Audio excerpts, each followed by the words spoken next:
The thing about humans is that they always look so soft. That was my first thought when I saw him step into the combat ring on Sector 9. Small build, calm eyes, nothing loud about him. He wore a plain jacket and a scarf, like he had wandered into the wrong hall and stayed out of curiosity. Around him giants moved, metal groaned, the lights hummed purple, and the air smelled like oil and ozone.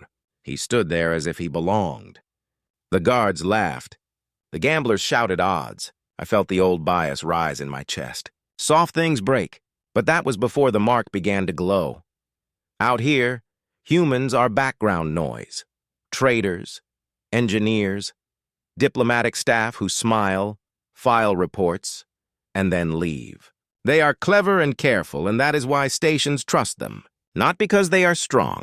So when one signed up for the monthly combat tournament, the ringmen joked, the crowd howled, and the betting boards lit up. We all thought the same foolish thing. If the laughter was misplaced, if this one carried something old under his skin, then the story we told ourselves about humans would crack. If he wasn't what he seemed, the balance would tilt, and it would tilt fast. My name is Keltor. I have watched this ring for 6 cycles, which is long enough to see people bleed, heal, and then bleed again. I have seen armor split and metal fists break. I have dragged drunk miners from fights and paid for new deck plating after a Vraxian fell through the floor. I have not, in all those cycles, seen a human volunteer to be crushed. Yet here he was. Registration said, name, Orion Vale, age 24, origin, Earth, modifications, none. My partner Vaughn chuckled and slapped 10 credits on the desk. He doesn't last 30 seconds. I said nothing. The human signed with an old pen that scratched real ink across real paper. He tucked the pen away like it mattered. The platform was a bright circle of durasteel, dented and scarred, slick in places where old blood stained the seam lines. The crowd was 300 strong. The sound was a tide.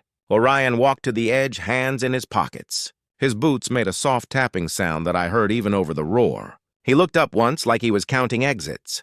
Then he looked down into the ring and breathed out. The first opponent lumbered in.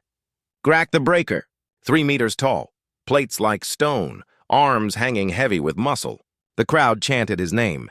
He had won 4 times in 2 years and broken more jaws than I could count. He grinned at the human and beat his chest. The announcer's voice rose and shook. On my mark, no weapons, no toxins, no enhancements. Fight ends on surrender, unconsciousness, or death. Do you understand? Grack rolled his shoulders and crouched. Orion nodded. He did not take off the jacket. He did not unwrap the scarf. He looked bored. Declare enhancements, the drone said, as it always did. Orion tilted his head and smiled, and for the first time a cold feeling slid through me. Does a family tradition count? The drone clicked. Clarify. Never mind, he said, and tugged the scarf loose. Silence fell like a dropped sheet of lead. The left side of his neck was marked from jaw to collarbone. Not ink. Light. A tattoo that pulsed like a heartbeat, gold and white, the lines clean, the detail fine. The thing drawn was a dragon, not an alien, an earth dragon, with eyes that glowed and scales that caught and bent the light. I watched the dragon move. It shifted, coiled, blinked. Smoke curled from its nose. The light spread in threads under his skin, down his shoulder, across his forearm. He rolled his wrist and the gold brightened as if the mark liked to be seen. Grack's mouth opened and closed. The crowd did not breathe. Orion's voice was calm. On Earth we kept old stories. Some families kept old promises too. He took a step. The glow climbed his arm like dawn. We made pacts before we had machines. We carried what chose us. He took another step, and Grack, who feared nothing, shifted back. He opened his hand. Fire rose from his palm, clean and hot, white at the core and gold at the edges. The air jumped. The heat washed across my face even behind glass. Still want to try? He asked, almost polite. Last man who called me soft spent 3 weeks in a med pod and left with a new view of life. The drone counted down. Grack charged, fast for his size, and drove a fist that could have caved a skull. The human waited. At the last beat, he slipped under the punch. He touched Grack's leg with 2 fingers. Flame ran like paint, quick and bright. Grack screamed and fell. It was not a long scream. Pain, shock, then the struggle to stand. The crowd shook like a living thing. Orion did not press. He stood in the center, hands still burning, eyes steady. "Get up," he said. "It is not fatal." Grack knelt, face clenched, pride warring with pain. "What are you?" he rasped. "Human," Orion said. "And more." He looked at all of us, and his voice carried to every seat.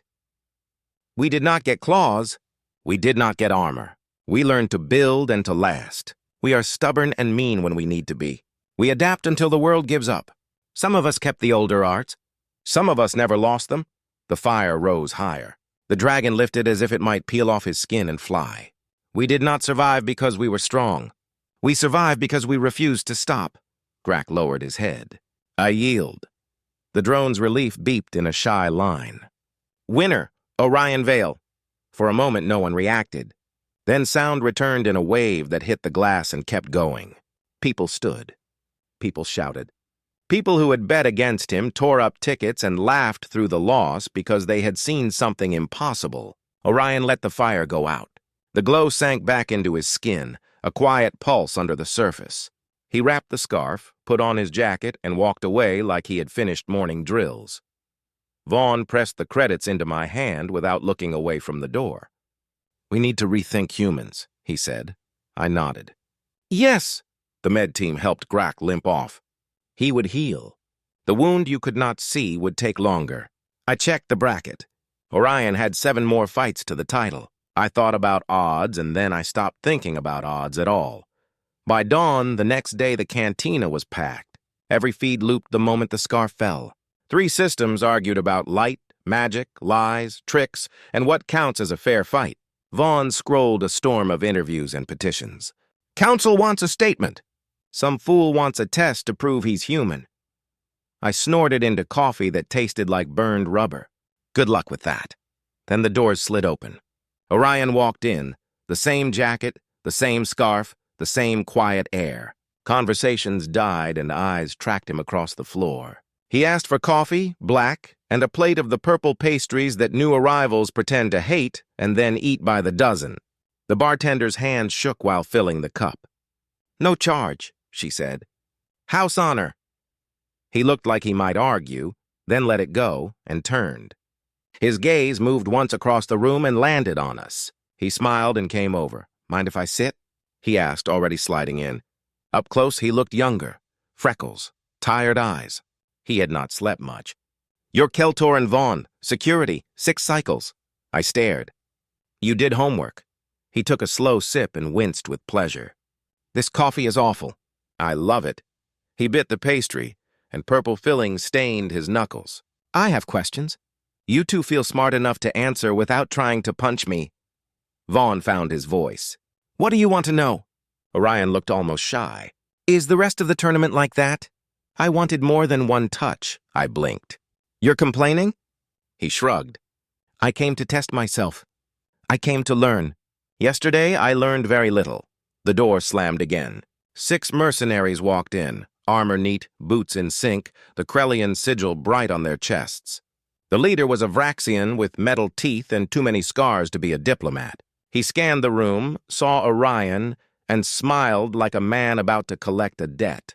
"There he is," he said. "The human who thinks he's special." Orion did not turn. "Not interested." The big one reached our table and slammed his fist, cracking the edge. "Show respect, Earthborn," I tensed. I knew how this usually went. This time, it did not go that way. Orion set down his cup and stood. The scarf began to glow, not gold now, but pale blue like ice lit by a cold moon. The dragon shifted. Scales turned silver. Frost crept up the porcelain of the cup. Orion's breath misted. He spoke softly. "Fire is not all I am." He unwrapped the scarf and the light spilled down his chest. "On Earth, we also had ice dragons. Storm, stone, shadow. My family carries marks from 5 lines. Yesterday I burned. Today I freeze. Tomorrow, if you keep acting like fools, I teach you what lightning feels like." Torvik, the Vraxian, hesitated. Calculations flickered across his face. Orion held out a hand. A spiral of snow formed above his palm and spun. a tiny storm, fast and cruel. "Choose," he said. "You walk away now or you crawl away later." Pride fought with survival. Survival won. Torvik gestured and his team backed toward the door. "This isn't over," he said. "It is," Orion answered and took another bite of pastry. The room clapped without meaning to. He wrapped the scarf again and sat. "Where were we?" Vaughn whispered, almost reverent. "How many can you call?" Orion kept his eyes on the cup. "All 5. Fire is easy. Ice is calm. Storm is work. Stone slows me. Shadow is strange. It bends what you think is true." I asked the question that sat like a stone in my chest. "Are there more like you?" He shrugged. "A few hundred families. We do not advertise. Showing off brings trouble. My grandmother says power and attention breed each other, and both are a burden." "Then why the ring?" I asked. He smiled, the kind that makes you like a person even when you know they are dangerous. "Because I am 24 and I was bored. Because I needed new problems to solve. Because I want to know how far I can go before I break. Grandmother said travel and test yourself. She is almost always right." My comm buzzed. Docking Bay 7 lit up red. Smugglers, hostages, guns out. Vaughn and I stood. "Stay here," I said. "Safe zone." Orion was already moving. "No," I blocked him. "Regulations." He looked at me like I was a child. "Then deputize me." "You can, I read your law. Or waste time while people bleed." Vaughn and I glanced at each other and then at him. He was right. He walked faster. The bay was chaos. Crates split open to show illegal weapons, sharp and clean and very expensive. 3 workers were on their knees near the ship's ramp. 4 smugglers aimed rifles with hands that shook just enough to worry me. "Perimeter," Vaughn said. "Negotiate," I said. "No," Orion said and kept walking. The leader, a klaxon with acid scars and tired eyes, pointed a gun at Orion's chest. "One more step and I start killing." Orion stopped. He raised his hands, empty and open. His voice was friendly, almost warm. "Listen, the people you are holding belong to this station. I drank their coffee. I use their air. That gives me duty. On Earth, we have a rule older than cities. If you are a guest, you defend the house." The scarf brightened. Colors flickered. Gold, blue, white, black, stone gray, braiding and unbraiding. "Let them go. Lay down your guns. You'll live. You'll face law, but you'll live." The klaxon wet his lips. "And if we shoot you now?" Orion's smile did not reach his eyes. "Then I stop being polite." The dragon flared to full. All 5 forms climbed his skin at once. The light wrapped him like armor that breathed. His voice carried odd harmonics, like others spoke with him. "Easy way or hard way? I am not leaving without them." 5 heartbeats passed. The guns hit the deck. The hostages ran. The smugglers lay down. Orion let the light fade and turned to me. "Your cuffs," he said. "I do not carry any." I moved, still stunned, and secured wrists while backup poured in, loud and late. The dock supervisor hugged Orion so hard he almost dropped his cup. "How do we repay you?" she asked. He shook his head. "Do the right thing when you can. That is enough. Also, tell me when the semi-finals start." My comm buzzed again. I read the message twice. "You have a problem," I said. He lifted an eyebrow. "All remaining fighters withdrew. They say the gap is too large to be fair." For the first time, he looked honestly disappointed. "I came a long way to be told no." Vaughn spread his hands. "Can you blame them?" Orion sighed. "This is why grandmother says hide the light. It ruins the game." An idea slid out of my mouth before I could stop it. "Fight 5 at once." He looked up, amused. "A team?" "Former champions," I said. "Together. Tactics versus raw force." He tilted his head. "That could be fun." Within an hour, the organizers had a plan. Orion against 5 in a charity exhibition. It would fund the station clinic for a year. It would also break viewership records from here to the Andromeda Gate. The arena overflowed. They opened walls and set up extra screens. Ships docked in rings and sold seats to their own crews. The noise before the fight was a storm. Orion came out without the jacket. His arms were a map of marks, all 5 dragons coiled and waiting.